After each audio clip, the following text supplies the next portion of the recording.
اعوذ باللہ من الشیطان الرجیم بسم اللہ الرحمن الرحیم الصلاۃ والسلام علیک یا رسول اللہ وعلی آلک و اصحابک یا حبیب اللہ۔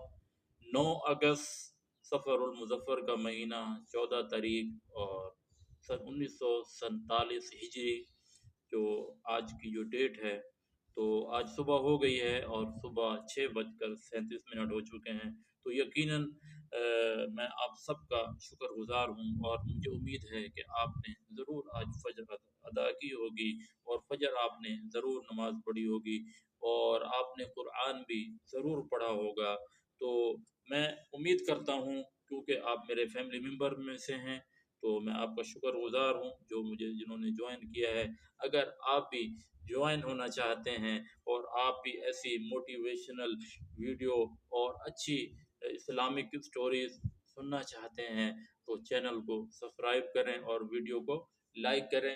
تو آج میں جس ٹاپک کے اوپر بات کر رہا ہوں، وہ بات ہے کہ اللہ پاک اپنے جو مقرب خاص بندے ہوں گے، جن کو اللہ پاک عرش کا سایہ عطا فرمائے گا، تو اس کی جو اقسام ہیں وہ 7 اقسام ہیں۔ تو امید کرتا ہوں، اللہ کرے کہ ان 7 اقسام میں سے آپ بھی ہوں۔ تو وہ 7 اقسام جانیے کہ وہ 7 اقسام ہیں کون سی۔ تو ویڈیو زیادہ لمبی ہو جائے گی، میری ویڈیو صرف 3 منٹ کی ویڈیو ہوتی ہے، تو لانگ ویڈیو جو ہیں میرے پاس آلریڈی وہ تلاوت کی ہیں، تو وہ بھی آپ سن سکتے ہیں۔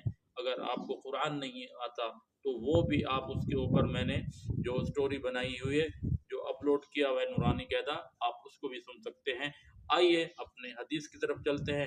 نبی کریم صلی اللہ علیہ وآلہ وسلم نے فرمایا کہ اللہ پاک 7 لوگوں کو اپنا عرش کا سایہ عطا فرمائے گا، اور حشر کے دن اللہ کے عرش کے سائے کے علاوہ کوئی اور سایہ نہ ہوگا۔ تو اس میں سے جو پہلا ہے وہ ہے حاکم عادل ہو، یعنی جو کسی کو اللہ پاک نے عادل بنایا ہو، انصاف کرنے والا بنایا ہو، تو وہ بھی اس میں آتا ہے۔ نمبر 2، وہ آدمی جس نے اپنی جوانی اللہ کی یاد میں گزاری، اور نمبر 3، وہ جو تنہائی میں رویا اور اللہ کو یاد کر کے گڑ گڑا کے اللہ کو فریاد کی۔ نمبر 4، وہ آدمی کہ جس کا دل مسجد میں لگا رہتا ہو۔